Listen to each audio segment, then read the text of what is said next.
Bonjour, rebonjour. Pour notre classe de français d'aujourd'hui, nous allons nous concentrer sur l'infinitif. Alors, si vous avez votre livre de verbes, vous allez constater dans votre livre de verbes qu'il y a certains verbes qui se trouvent dans la liste. Il y a une liste de verbes, ok? Et vous allez voir cette liste de verbes, il y en a plusieurs. Nous avons par exemple, je prends le verbe aboutir, abolir, abattre, abandonner, admirer, améliorer, apercevoir, annuler. Dans votre livre de verbes, tous les verbes sont à l'infinitif au début. C'est-à-dire, on vous donne une liste de verbes à l'infinitif et c'est à vous d'aller chercher dans votre livre de verbes comment le verbe est conjugué, par exemple, au présent, à l'imparfait, à l'impératif et au passé composé. Un exemple très simple, je vais prendre le verbe protéger. Alors, vous allez voir que le verbe protéger, ici, c'est en E, et là, c'est à l'infinitif. OK? C'est-à-dire, le verbe n'est même pas conjugué. Et dans votre liste de verbes, dans votre livre de verbes, la liste contient des verbes à l'infinitif. C'est-à-dire, le verbe n'est même pas conjugué. Alors, j'ai pris le verbe protéger, je vais prendre le verbe payer, je vais prendre le verbe courir. Vous allez voir que c'est en E, et là, c'est à l'infinitif. C'est-à-dire, le verbe n'est même pas conjugué. Après, on va pouvoir conjuguer les verbes au présent indicatif, au subjonctif présent, au passé composé, ainsi de suite. Alors, nous, aujourd'hui, pour notre classe de français, nous allons nous concentrer sur quelque chose qui est très simple, c'est-à-dire les verbes à l'infinitif, l'emploi. C'est-à-dire quand on va pouvoir mettre un verbe à l'infinitif. Dans votre devoir, dans votre questionnaire de français, dans la section « Écrivez les verbes », vous allez voir, il y a des points saillants qui vont vous indiquer où ça, il faut mettre les verbes à l'infinitif. Allons voir quels sont ces points saillants. L'infinitif est employé. Quand est-ce qu'on emploie l'infinitif? Après un verbe déjà conjugué. Je répète, après un verbe déjà conjugué, le verbe qui suit le verbe déjà conjugué doit être écrit à l'infinitif. C'est-à-dire le verbe va rester comme c'est. Un exemple, j'aime des prunes, j'aime des prunes. Le verbe en parenthèse, c'est manger. Vous avez vu, on n'a pas encore conjugué le verbe, c'est-à-dire le verbe est en infinitif. Le verbe va rester pareil, M-A-N-G-E-R, M-A-N-G-E-R. Pourquoi? Il faut justifier pourquoi le verbe va rester pareil. Parce que devant le tiret, il y a le verbe j'aime. J'aime, c'est verbe conjugué. Et après un verbe conjugué, le verbe qui suit est en l'infinitif. C'est-à-dire le verbe reste comme c'est. L'infinitif est employé. L'infinitif est employé après les prépositions à 2%. Après les prépositions à 2%, c'est-à-dire si devant le tiret, vous avez la préposition à, ou, de, ou, pour, ou sans, le verbe qui suit doit être écrit à l'infinitif. Un exemple, papa a acheté des fleurs pour à maman. Papa a acheté des fleurs pour à maman. Le tiret est ici. Le verbe en parenthèse est donner, D-E-N-N-E-R. Le verbe va rester pareil, c'est-à-dire à l'infinitif. J'écris dessus. N'oublie pas d'écrire infinitif sur le tiret parce que devant le tiret, il y a la préposition pour. Je vous ai dit, quand il y a des prépositions à 2% devant les tirets, le verbe reste à l'infinitif. La même chose s'applique ici. Il est mort de. Il est mort de. Le verbe en parenthèse, c'est rire. Le verbe en parenthèse, c'est rire. Devant le tiret, il y a de. De est une préposition. N'oubliez pas la liste des prépositions. Il n'y a que 4 à 2%. Alors, si devant le tiret, il y a 2 ou 1 ou pour ou sans, le verbe reste à l'infinitif. Quelques exemples qu'on a travaillés. OK, on va voir. Écris les verbes suivants à la forme correcte. Il est parti, c'est livre. Le verbe en parenthèse à l'infinitif, c'est prendre. Le verbe va rester pareil, prendre. Pourquoi? Pourquoi les enfants? Tout simplement, devant le tiret, il y a la préposition sans, S-A-N-S.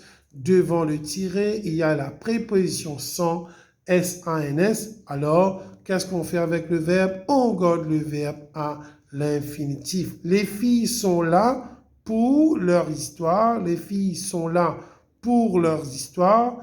Le tiré est là. Devant le tiré, il y a la préposition pour. Le verbe en parenthèse, c'est raconter, qui est écrit à l'infinitif, R1, C-O-N-T-E-R, R1, C-O-N-T-E-R. Le verbe reste à l'infinitif, R-A, C-O-N-T-E-R.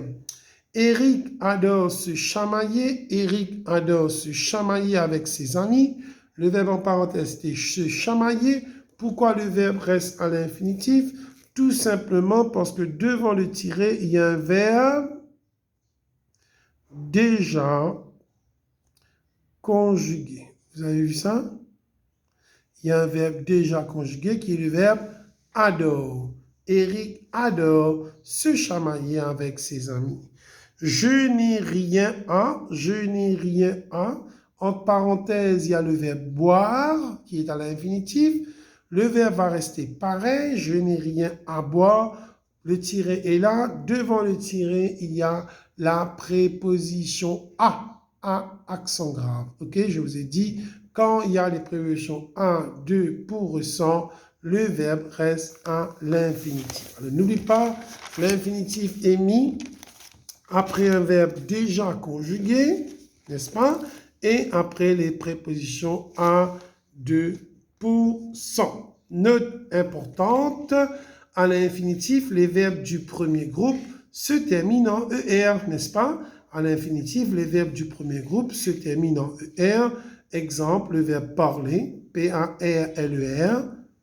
Le verbe danser, D-A-N-S-E-R, c'est-à-dire le verbe ne se conjugue pas. Ceux du deuxième groupe en IR, exemple, salir, grandir, bâtir, S-A-L-I-R. Et ceux du troisième groupe en RE, exemple, prendre, qui se termine en RE, comme le verbe vendre, V-E-N-D-R-E. Certains verbes du troisième groupe se terminent en OIR comme pouvoir. On peut même aussi voir vouloir ou voir, V-O-I-R. Certains verbes se terminent en IR, c'est-à-dire que pas tous les verbes qui se terminent en IR sont du deuxième groupe. Certains vont en troisième groupe comme courir, partir, venir, sortir. Et O-I-R-E, O-I-R-E, exemple, c'est le verbe boire, B-O-I-R-E.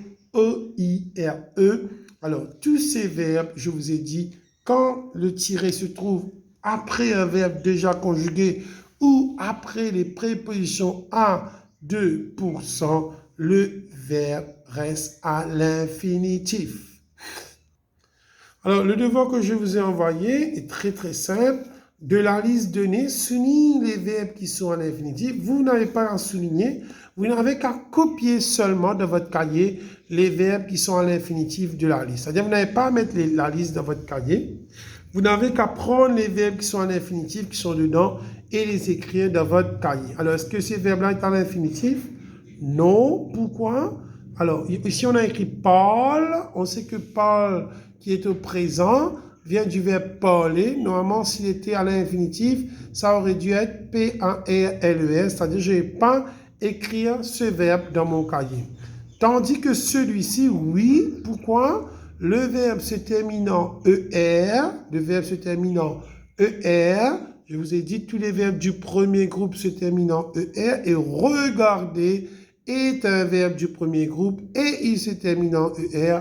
Donc, c'est un verbe à l'infinitif.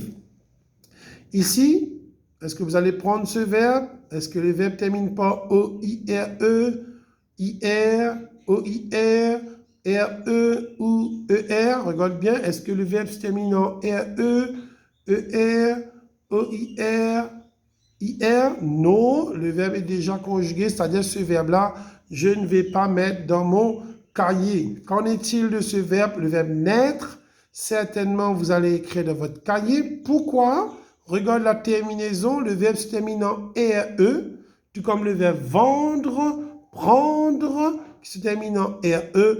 Définitivement, ce verbe doit être dans votre cahier. C'est très très simple. Vous n'avez qu'à suivre les instructions que je vous ai dit, c'est-à-dire de voir si le verbe se termine en ER, IR, RE, OIR ou OIRE. Alors, pour ce deuxième devoir, vous allez devoir écrire tout ça dans votre cahier de français, mais quand vous allez écrire le verbe sur le tiret, deux choses je vais vous demander. La première chose, c'est d'identifier le mot-clé. Je vous ai dit que les mots-clés dans ce type d'exercice, c'est-à-dire d'écrire les verbes à l'infinitif, c'est tout simplement de voir si devant le tiret, il y a les prépositions à accent grave, DE, pour POUR ou sans SANS.